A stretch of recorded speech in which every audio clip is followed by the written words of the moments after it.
So here we have a cell. Here's a normal cell and a cystic fibrosis cell. Both look the same now, but as I go through, you'll see the differences. So here's the outside of the cell, inside of a cell. So there's different ions located inside and outside the cell.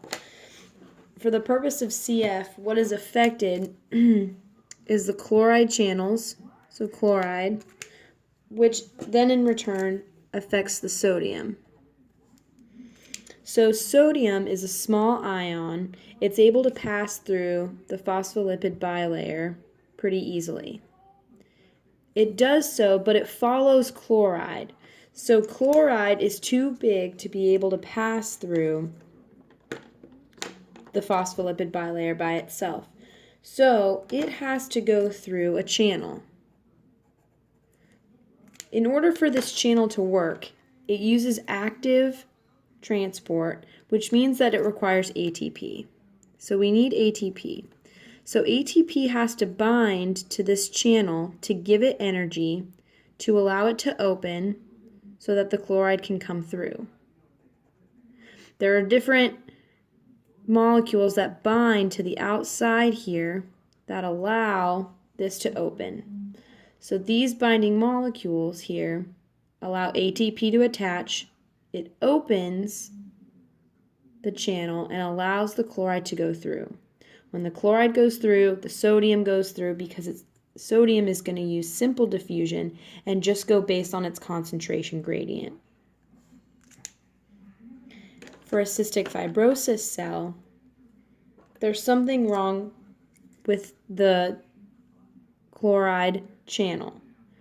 So normally there'd be this molecule here that allows this channel to open. Oops. So that chloride can easily pass through, right? We want chloride to go through. But this is actually in the way. So this moves in front of the channel, and it doesn't allow anything to go through. Because of that, ATP doesn't bind, which means the channel never opens, which means chloride stays out here. And so as the chloride stays out here, it also means that the sodium stays out here. So then you have a buildup of sodium and chloride.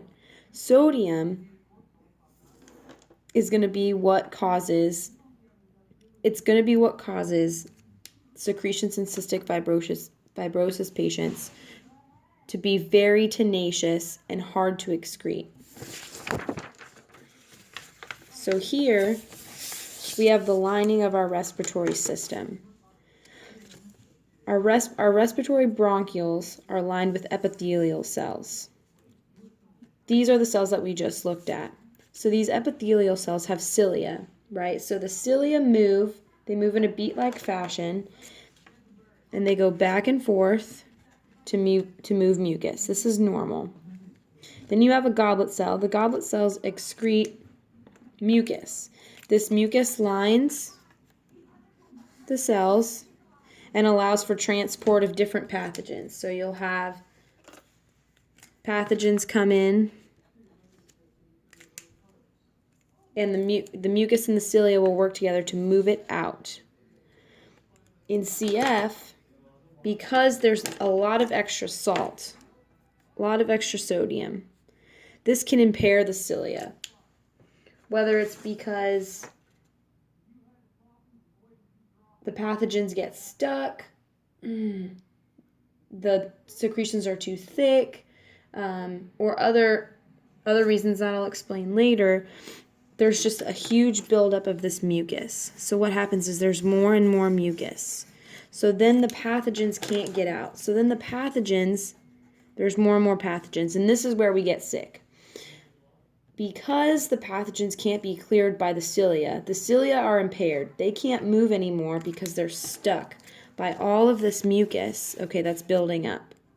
So the cilia don't move back and forth in a beet-like fashion. They get stuck right where they are.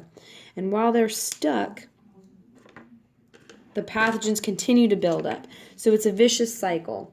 So what happens is you have all these pathogens.